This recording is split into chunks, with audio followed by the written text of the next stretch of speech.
What's going on, everybody, and welcome back to another episode of the Get Over Yourself podcast. Today, I am pleased to have my friend Cairo sitting next to me. We were both in BYU Sandbox program together in the same exact cohort, and this is going to be the first part of the series and segment where we are interviewing Sandbox companies who are still going, are successful, and have amazing business tips for all the young entrepreneurs out there. So a little bit about Cairo. He's the founder and CEO of Stratus AI, a platform for the healthcare front desk. As I already mentioned, he's a BYU alum and alum of Sandbox with a one-time Sandbox rejection. And in today's episode, I'm super excited to hear more about Stratus, why it's transforming the healthcare world. So with that being said, welcome to the show, man.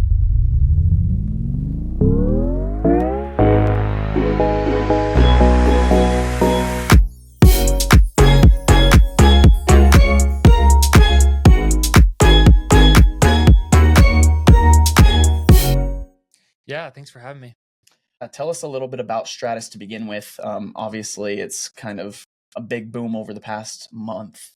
And because you guys have had some crazy success in the fundraising round, tell us what it's about, what you guys do, and we'll start off from there. Yeah, so Stratus is essentially the AI platform for the healthcare front desk. What that means right now is we actually focused on the stickiest product for really dental clinics, and eventually we'll expand into other places. And it's AI insurance verification. We essentially will sit on the phone for these dental clinics when they're typically actually calling insurance companies. Why that's important is there, more than just the time at the front desk, and there is quite a bit of hours spent. Usually, a whole person's job actually is dedicated to being on the phone. More than that, it's the ROI. They're actually a typical dentist will write off $600,000 a year every year to insurance. And so a product like this right now will actually generate revenue 30% of that $600,000. And yeah, yet to be seen how well AI does there. And I believe, if I'm going back to our Sandbox demo day, for everyone who's not familiar with the Sandbox program, at the very end, much like Y Combinator and other platforms out there, we presented in front of our cohort and our peers and basically explained where our business was at in that stage. And if I'm remembering right, you actually used to work for a front desk at a dental clinic. Is that right? Yes, I did work at the front desk of a dental clinic in American Fork. That was how we were, I guess, learning everything there was to know about this job, about insurance verification, and actually being on the phone with all these different carriers. And so, yeah, that was in November that I did that. Started doing sales.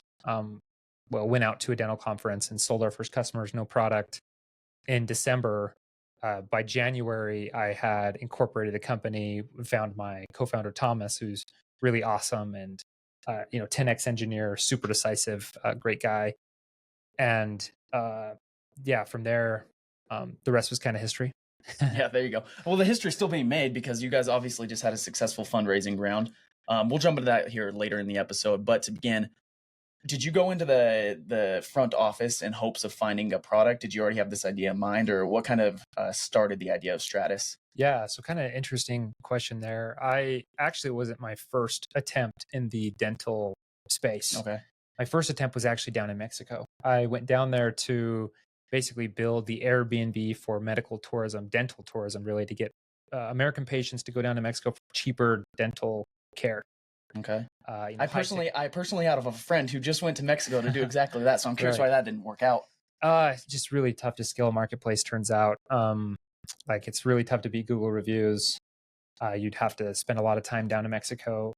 Signing up the providers, the dentists, actually, that was the really, really easy part. The part that I really enjoyed was working with those small businesses.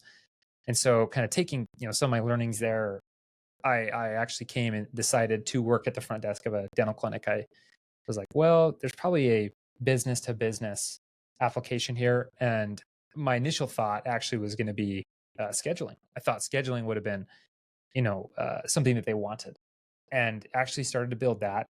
So bad, don't do that. Don't start building before you're selling. And that's one of the number one things that I believe. But yeah, started building AI scheduling and working at this front desk, showed them what I was building, kind of got these referrals for friends, and started doing the sales. And they kept telling me repeatedly the same thing. It's, about 50% of them were like, yeah, scheduling is really cool, but can you do this for insurance? And then, working at the front desk, it became super clear that the majority of my time, almost all my job, was spent on the phone with insurance every day.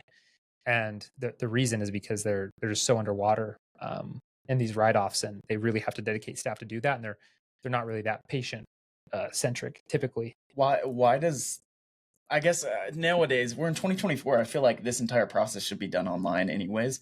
Why is there still that manual task of having to call an insurance provider to see if a patient's covered, see what their copay is? It doesn't even make sense to me why that's still an issue. Yeah, so really weird niche here that we found. Turns out the insurance companies do not want this whole process over an API or over the internet. Because they make more money. They make more They don't money, have to pay yeah. out as much. Right. They want you to pay for insurance, don't use insurance. And The so typical scheme, right? yeah, there's actually a really interesting company called Wonderful, and they actually sold to Vine, kind of one of our, other people, players in the space. Gotcha. And they actually attempted many years ago to do the API internet thing, and just didn't work. They couldn't get the insurance Well, behind it. yeah, not 100%, and just basically 50% of the information for 50% of insurance companies. That's like 25% overall solution. So not great. And that's one of our biggest hurdles in sales today. Is we'll actually come in and we'll pitch our product. We'll say, yeah, this is what we do, and they say, yeah, I've tried 5 other people just like you, and they all suck. And we say, well, try Stratus. How's that working so far? How are sales going?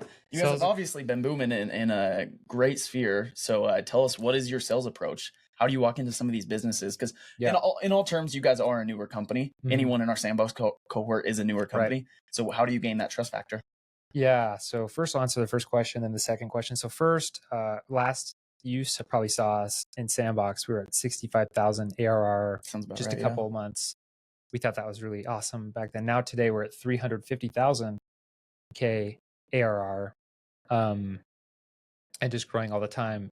And honestly, we probably would have grown more, but the fundraise took quite a bit of time. I'd say we just raised 2.5 million from Penny Jar Capital, and that was really awesome in San Francisco, and had a lot of great Utah support as well in terms of other investors, including the guys that founded Weave. Also the former CEO of Henry Schein One, which in our space is a big deal, because he's they're a $10 billion company in healthcare and in dental. So it's a pretty big deal.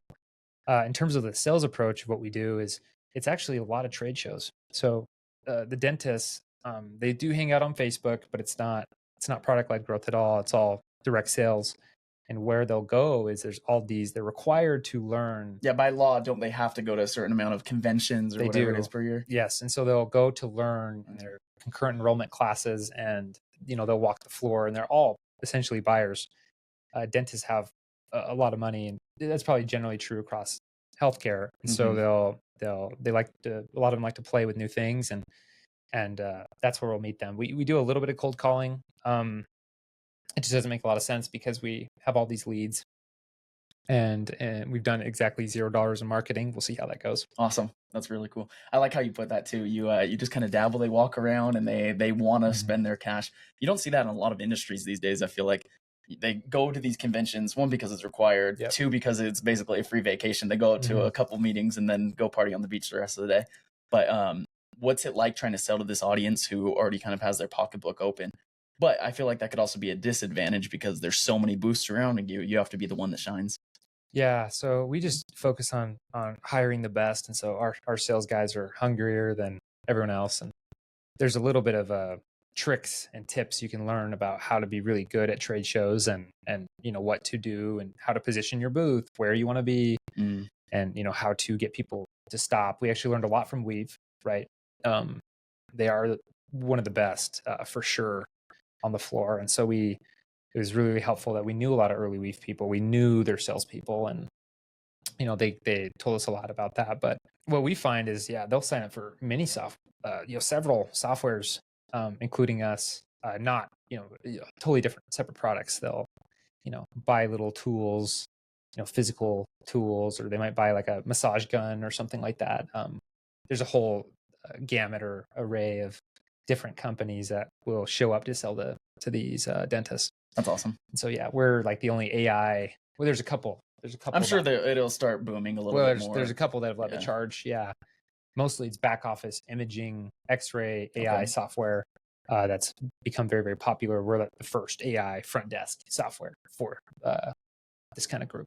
So you mentioned about 5 minutes ago that one of these complaints or one of these issues you guys have when trying to sell is a lot of these dentists will say, hey, somebody's been here, tried to sell exactly what you are trying to sell right now. We tried a couple versions of them and they just didn't work. What's making your guys' product so much different than all the competitors that they tried in the past?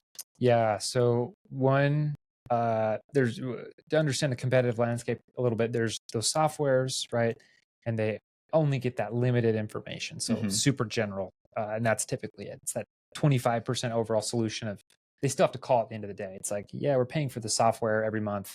It's barely doing anything, and so that's pretty easy to beat. The other side of it is there's actual outsourced companies that just completely run in India or the Philippines or someplace else in Africa, and they will basically do several things. One of them is insurance verification, but they're 5-7 extra cost.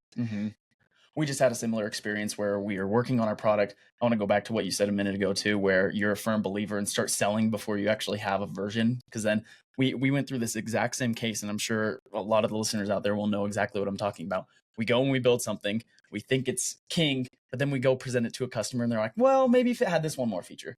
Great. We go and do it for that one specific customer. And now we bring it to another customer and they say, well, maybe if it had this feature. And then we went down this entire rabbit hole of building a product that, yes, maybe in 15 years or a massive development team later, we'd be able to accomplish it. But at the end of the day, it's not scalable whatsoever. So we took that same advice and we started surveying business owners, and we asked them, okay, what are your main issues when it comes to customer communication? And that's how we ended up pivoting inside of our business. And obviously the product's killing it now.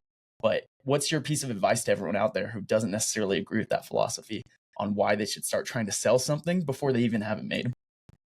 That's the only way I sell. I just think your engineer talent is precious and well spent on features that will actually kind of produce some of the results that you're thinking. So that doesn't mean we don't take big bets. We definitely do. But what we'll end up doing is I never did this, actually, validate as a student or ever put yourself in that position where you're kind of discounting, where you're like, oh yeah, we're students and we're from Sandbox. I would never do that. I would show up and say, this is the product I have and this is how much it is, and then close them. And then if they pay you, then you're onto something. You got a big smile on your face, yes. Right? And then now you have a new problem. And it's now build the feature, deliver, right? And so give a timeline. And my first timeline was 2 weeks. I said, we're going to do insurance verification for you in 2 weeks. And so we pulled a lot of all-nighters. And I was really lucky to find Thomas. And we built the worst version, the absolute worst version. It's funny to see now. It was super simple. And now, did it work at least? Or somewhat? Kind of. And now it's super great. So did you I guess one concern that a lot of people might have is when you get started and you promise, the kind of joke in sales is you overpromise and then you bring them back down to reality a little bit and then you deliver exactly at that point.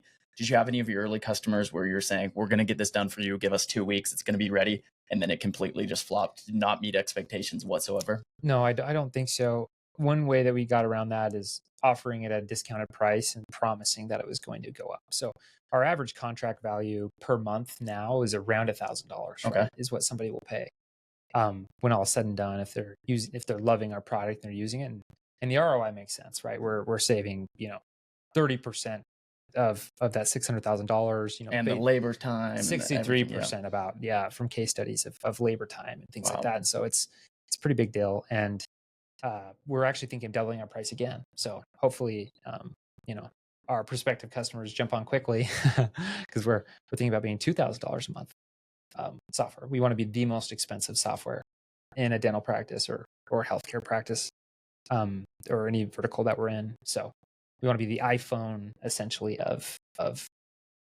this AI insurance verification software. Heck yeah, pay premiums for iPhone. Might as well pay it for Stratus too. I like that. So let's jump back for a second now. Outside of specifically Stratus, I want to talk business principles. for all the Sandbox students listening to this podcast, for all the other young entrepreneurs who are trying to figure out what the heck they want to do, what is your go-to strategy on ideating, forming ideas, pumping them out there, testing them in the market, and just moving it and ideating very quickly? Great question. So I really didn't do a lot of pivoting.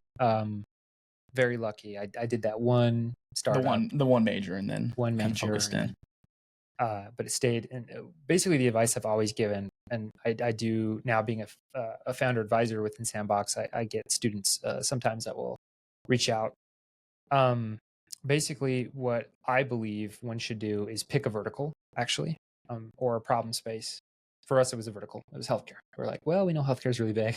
Oh, and people pay outrageous amounts for it. So it's a great place to be. And we knew it was like, underdeveloped, right? Ripe for disruption. So what I would do is I would pick one of those verticals. I would go and interview people first and learn the jobs that they do, learn their problems, right? And if you start to hear common problems within a certain space, for us, it was insurance, it was scheduling. Scheduling obviously made more sense at the beginning, and then it turned to, oh wow, it's actually not that. That was just a front. Really, it's really this. And then what you do is then you start selling, and you start asking them, hey, what would you want in a perfect world? Go take that to other people. Don't sell to the same people you're validating, because that's a very good point right there.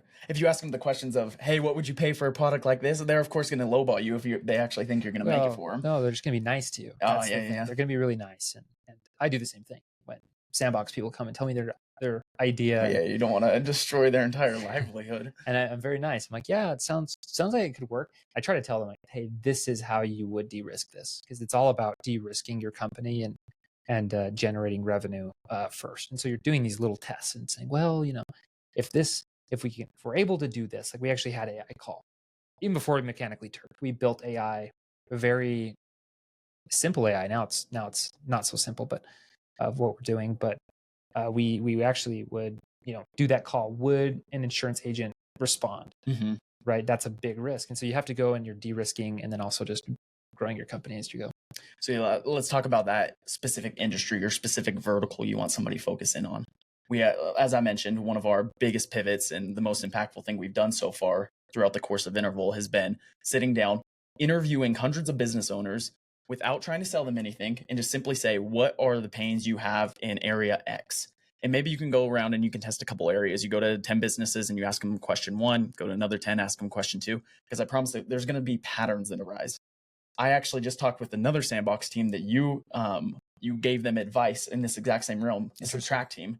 Okay. And Adam and Alexander, they went out and they had been working on a product. They went out and they were trying to sell this product, but it wasn't adopting. Nobody was really using it. They were having a really hard time. And so after talking with you, the advice you just gave, they went out and actually tried to go and just follow some of these contractors. They changed their product. They're working on it right now, but now they have something in a direction to actually go. Yeah. The other advice I gave them, now I remember the conversation, is they should be setting goals. That's one thing that I don't think is taught, or we were very lucky. We found Jared Rodman early at Weave. So he's Weave guy you keep mentioning. Yeah. Okay. Yeah. He's one of the guys at Weave. There's 3 founders, but he's one of them. He's one of the 2 brothers. There's 2 brothers on that founding team. And Jared was really awesome with us. We basically showed up early with the scheduling tool and like, hey, they're talking about insurance, but we're thinking scheduling. And he basically, gave us really concrete advice, and he held us accountable to goals. And so we strive to do that at Stratus and our business, as we set, weekly goals, and we're like, hey, this is what we're going to do. Now our goals are bigger, and we, I'm leading sales and doing, a lot of the finance now as the CEO of the company, and Thomas is really still coding away, building the product. Yep. And we'll still set goals. And so I think as a Sandbox team, if you're not setting goals and holding each other accountable and actually doing that meeting after and say, well, I was supposed to go out and get 5 sales this week and actually get 5 people to pay any amount of money for my product. And if you don't get that, then you have to start asking some questions. Is it your sales skills? Is it your product? Why are people not? Work ethic. Yeah, well, you got to do it, right? For me, it was really funny. We didn't even have a software to grab people's cards. We would write it on a piece of paper. We'd say, okay, if you want to, I don't have it right now, but I need you to pay money. And here's a piece of paper and a pen. Let's get your credit card. Let's get you signed up. And if they're willing to do that, then they're, to take that bet on you, then yeah, you've got something. Yeah. Oh, definitely. If you can get somebody to prepay you for something that isn't built, isn't tested, isn't even have a payment processing, you have something that's going to stick. Yeah. So let's jump back now with that case study that we just ran with Alexander and Adam. They went out and they basically followed around contractors around the job site all day. Mm-hmm. They already had their initial product. They knew their vertical was contractors. They had an early version of a product. It did decent. Nobody was really using it. They had a couple users, but nothing crazy going on.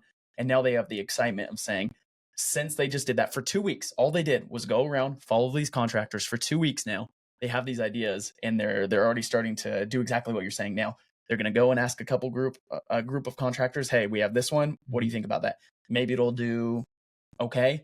Then they go on to the next one. Maybe that one does a little bit better. Then the third one, that one does really good. And that's their industry they could start hitting. Yep. And they have to sell. Yeah. They have to actually sell. Yeah, that's the big thing.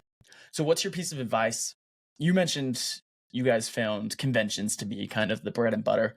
Mm-hmm. Do you think there's kind of an industry or I guess the way I'm trying to say this, is there a route that somebody should take sales wise for every specific industry? Is it kind of just throwing mud at the wall and seeing what sticks? How did you guys know at the very early days conventions were the thing for you? Yeah, I can only speak to mine, to healthcare, but Jared Rodman is really helpful there. And so I think, find a mentor, find somebody in the space who's done it before. Once people are going to start paying for this and you have, some semblance of an idea. If somebody comes to me and say, hey, we have some early traction, we got some early customers and we're in healthcare and, can we pick your brains? As long as they're not competitive, then I'm like, yeah, I'll help you out. And so we found a great mentor and he really told us that. I said, hey, at Weave, these are the 2 things we did. And that's how we built a $1.8 billion business. And I'm like, okay, cool, we'll do it. And then we tested it out and it works. And so we don't break what's not broken. So that's our main strategy, and we're exploring other strategies just to find out what the next thing is. But that's how we do it. Okay, let's talk about everyone outside the Sandbox program that's listening today. For us, it was pretty easy to find mentors. We could go in with the whole approach of either BYU is going to give us one for the program, or we could just name drop and be like, hey, I'm a lonely college student. I would love some advice. Can I pick your brain for 15 minutes? Anyone who's a BYU fan or whatever college alumni that they are, for whoever's listening out there, you can usually get somebody to sit down and talk with you for a few minutes. Let's talk about the cases out there where it's going to be a little bit more difficult to find a mentor. What would be your approach if you're starting right now to try and get somebody to reach out to? That'd be tough. Yeah, for sure. I think about this because I almost didn't go to college, right? Or do anything like that. My parents were salespeople. Didn't want me to go to college, actually. So you don't hear that very often anymore. I like that. So I think, if you can get into an incubator, right? Obviously that makes sense. Usually getting into an incubator alone doesn't really make sense, or it probably doesn't happen very often. I might be wrong about that. I would try to just surround yourself with like-minded people first, get that team. But that's honestly a really good question, like how to find mentors. I'm sure like cold emails might work. Basically try to work your network that you do have. Go on the LinkedIn and start messaging anyone connection of a connection. Yeah. And I don't know what your response rate would be, but I mean, we've done that. I think if you get good enough at kind of email sales, basically how to grab someone's attention very quickly. I read everything that comes to me. So I'm sure most people do. And, depending on who they are. And I think it wouldn't be too hard to get a mentor. Honestly, if I was somebody who wasn't in Sandbox, I would reach out to, any founder that I know on LinkedIn. That if you're coming across this, I would reach out to Chris. I'd start there. Yeah, Chris. I'd start with Chris, and he'll help. Definitely. So Chris, he's referring to kind of our head honcho. He's the one in charge of the Sandbox program. I guess I should have made this plug at the very beginning too. I've mentioned this in other episodes, but for anyone who's listening that isn't familiar with what Sandbox is, we basically got college credit to work on a tech startup. We got our classes done. We didn't go to the traditional classes where you're sitting there and doing homework and whatnot. Our homework was working on a business, making profit. That was basically it. So anyways, Chris, he's an amazing guy. He's the entire reason this program is growing. It's growing outside of BYU now. I think it's in 6 schools right now, 5, 6 schools. Yeah, I'm not sure. Most schools in Utah. Yeah, most schools in Utah, and it's going to keep expanding. So if you're a younger student out there and you're looking for a great university to apply exactly what Cairo and I are talking about today, join a school that has Sandbox. It's been life-changing, I would say, for both of us. Yeah, or reach out directly to one of these directors. I'm sure they'll help. I think there's a lot of support, especially here in Utah. And I don't know how many listeners you have outside of Utah, but a lot of support in the Utah area for anything startup related. Oh, definitely. It's a great area to be in. Obviously, it might not be the Silicon Valley, but I feel like there's such a home body. Everyone's willing to help out here. It's an amazing place to be growing a business because in one day you won't know anybody, and the next day you have exact industry ties that you were looking for. And everybody here is doing it in the spirit of friendship. They're doing it in the spirit of trying to help you out. Of course, if you're going to a competitor, I'm not sure they're going to give you their trade secrets, but for the most part, everyone's going to be there to actually help you and maybe not hold your hand, but guide you a little bit along the process. Right. So tell us, where is Stratus going in the next 5 years? What's your guys' game plan with it? How are you going to continue to grow to every single dentist practice here in the U.S. and hopefully throughout the nation? Yeah. So or throughout the world, I should say. Yeah. So we, being the AI platform for the healthcare front desk, we want to basically change the way the healthcare front desk is. Right now, it's a glorified call center, right? With people very inefficient doing certain things. We think people have a great spot with unique skills, but there's a lot of tedious and manual tasks that could really be done right now through automation and through AI that honestly nobody likes doing. Like sitting on the phone with insurance is one of them. Oh my gosh. Right. And so there's quite a few things that they're doing. And so we really see a world where a front desk really has, 0 to 1. They are, all about the patient experience, and it's very modern, and things are running in the background. So for a business owner, for a dentist, for a doctor, for a chiropractor, for an optometrist, or, whichever it may be, they actually, because they didn't go to school for this, they don't have any business acumen most of the time. They can actually just turn on Stratus and it will run a lot of things in their office. Maybe we'll start getting the back office work, but we really want to own end-to-end, initially the insurance tasks, but eventually all the front desk tasks that really no one is doing well. And so they can just turn that on and it will just run for them. Do you guys ever have any inclination to use your software outside of the health insurance or healthcare space? No. Right now, no. It's obviously a massive industry, so I wouldn't expect it. But yeah, it is a massive industry. So we think kind of niching down and becoming the market leaders first in dental, right? In the near term, and then eventually in other places is the way to go. The reason is we've just seen examples of other companies who've kind of stepped outside of, their space and, didn't do as well. Right. And so we think that, being able to focus on this is what we're going to do and focus on winning, I think that's what's going to get us there. So tell us, what's the competition look like, or is there any outside the US? Is this even something that would be useful in other countries, or is it pretty much US insurance kind of dominates everything and they bully the little guys? It's more the latter. Yeah. So the US insurance, if in other countries this doesn't work the same, there's a couple examples of where we've seen where they're either dealing with US insurance or Canada is actually one of those. It depends on Canada actually. So sometimes it works, sometimes it doesn't. Mexico along the border, actually, weirdly enough, they see Americans, and sometimes California actually will cover for you to go down to Mexico. Interesting. Turns out. Yeah. Figured that out on our first startup. And so there's a couple cases, but mostly it's US based. It's a really big market, obviously because insurance is making a lot. And in terms of doing other front desk tasks, that's where more global other healthcare things could happen. Yeah. Such as maybe we bring scheduling back. Okay, I think it'll be full circle moment. Eventually, it'll go back to your original idea. Maybe. Maybe it's just a add-on that we'll do. So there's a lot of things. That's awesome. Yeah, I'm trying to picture all these massive insurance companies here in the US. I love what you guys are building. I feel like it's like power to the man right now. You're trying to bring down all these insurance companies, not necessarily destroy them, but in the sense that, hey, pay what you were promising all these young independent dentists at this moment in time. And what's been your guys' process working with these dentists? Has it been very difficult to get feedback from them? Have they been very communicative with you? How's that all been? Yeah. So in terms of like the product and how we manage the product, really it's sales driven, right? I don't really believe in terms of Sandbox and in terms of growing a company that a CEO should ever be a product manager. I think it should be, sales CEO, just because product is a piece. of those insights that you're getting when you're actually in those conversations. There is some feedback that you're getting from current customers, right? It's a piece of your job. And so with those conversations that I do have, it's very, very easy because I think when they're paying for your service, they are invested in it being great, and they will tell you their problems that they have. And I think that's probably the case regardless of industry or customer.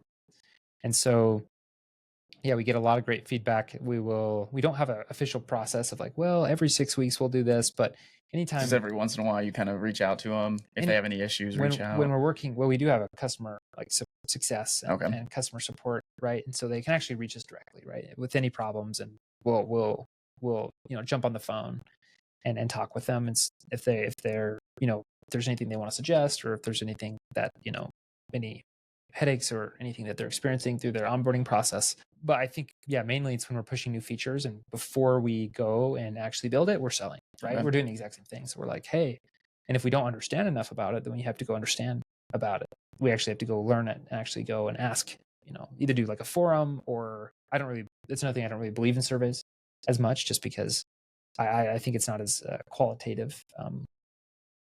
And maybe I'm wrong, but I really like that human element of like, okay, let me watch your problem. Let me see and actually experience, what you're talking about, and actually, see that, and let's, rank order your problems. Okay. And see what I can actually solve. So let's talk about 2 more questions here before we close out on today's episode. First off, you mentioned onboarding, and so sometimes that could be a headache. And with any business, especially when it comes to software, you can make it the most simple onboarding process you potentially can, and there's still going to be customers who are confused, non-techie people who just frankly cannot figure it out. So what's your onboarding experience been like so far? How have you guys made it better for your customers? How are you going to continue to improve it? What's the average time it takes to onboard right now? Yeah, so average time it takes to onboard, it's like 15 minutes, 30 minutes. Yeah, so it's pretty quick, it's pretty painless. We've worked a lot there because obviously it makes our sales happen easier.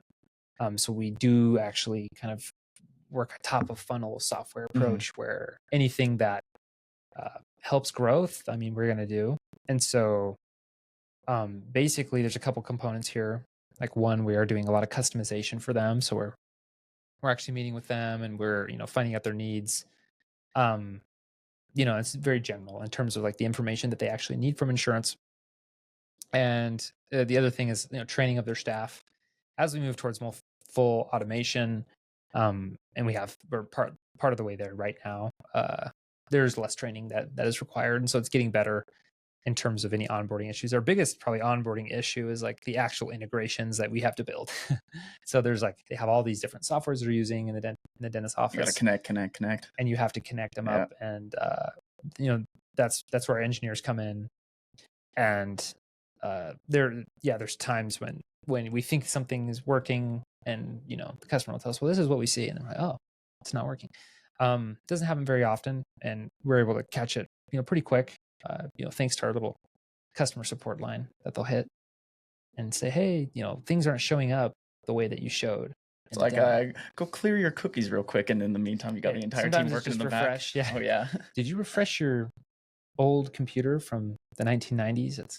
They have like these servers. It's really interesting, and I don't know if all of healthcare is like this, but I've seen in a couple cases that they'll actually still be running. Like the cloud is new to them, so that's something interesting. Yeah, the cloud's very new, and they're really excited for I'm assuming those are dentists who have been around the block a few times. They're a little bit older. Even young dentists. If they like purchased the practice from somebody, or why? Yeah, or work there. I don't know. I don't know why. Some of these systems are really only compatible with server things. And so, the cloud's new. And so when we come talking about AI, that was actually, it used to be a big hurdle where they're like, wow, AI, I don't know about that. I don't know if I trust it. Oh yeah. But, that's changed in the last couple of months. Now everyone's like really changed their tune, and it's been interesting. Yeah, I've kind of noticed that as well. I remember our original product when we were trying to sell it to automotive repair shops.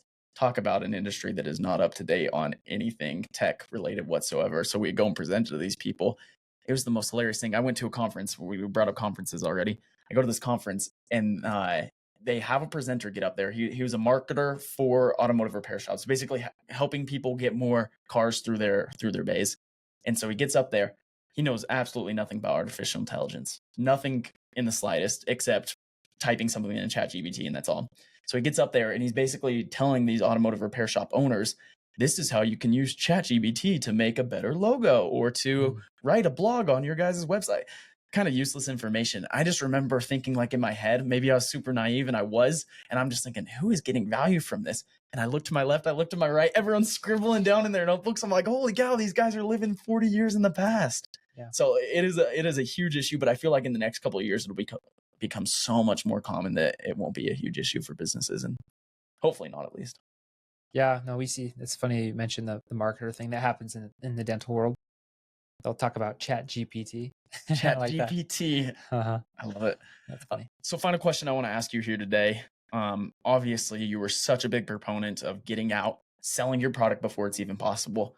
Where did you go? Because I'm assuming you weren't paying for these $3,000 to $6,000 conventions when you didn't have the product. Where did you go to talk to these very, very early customers? Yeah. So trade secret there too. We learned how to hack the system a little bit, and so we actually did go to those conferences like very first, because we knew there was going to be it was tough just to show up, get the decision maker, especially as somebody with no credibility, right? And so I figured out a growth hack where we actually would get our booths for free.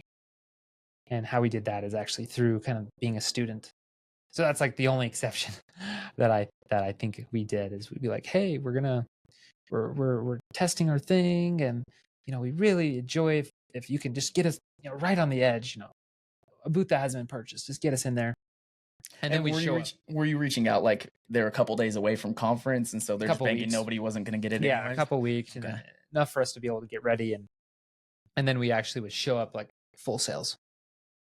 I'm talking with the whole booth set up that we invested in, and we, shirts, guys all look legit. Having some banners behind you. Yeah, we had some banners and things like that, and then people didn't know any of the different, and so we actually saved a lot of money that way, and we are able to.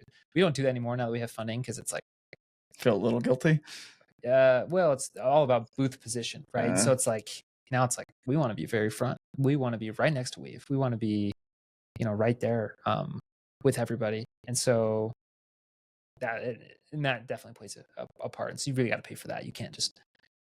It also takes time. I mean, to work those type of deals and get those negotiate free booths. The conference I was just mentioning, we did not get a booth. It was hilarious where I found it. I went and searched on Google and I said, automotive repair conferences coming up soon. There's one in Ogden, Utah, which for everyone who's not here in Utah, it's about an hour and a half north of us. And it was happening that day. And so I hurry and call them, and of course nobody answers because their entire staff was dealing with it. So I leave them a voicemail. I'm like, on the off shot that you get this, I'm a BYU student, exact line you're using. I'm a BYU student. I'm working on a little project. I didn't even call it a business. I said, I'm working on a little project and I want to get in front of more automotive repair shop owners. Can I come? And I didn't expect anything. They call me about 2 hours later and they're like, this was like the most random message we've ever got, but sure, you can come. Tickets, I think, were like $2,000 or something. They just let me show up, got free food out of it, got to meet this amazing network. And eventually, even though we don't sell to them anymore, that was a huge proponent. And I remember messaging my co-founder. I'm like, dude, I don't know if this is going to be the industry.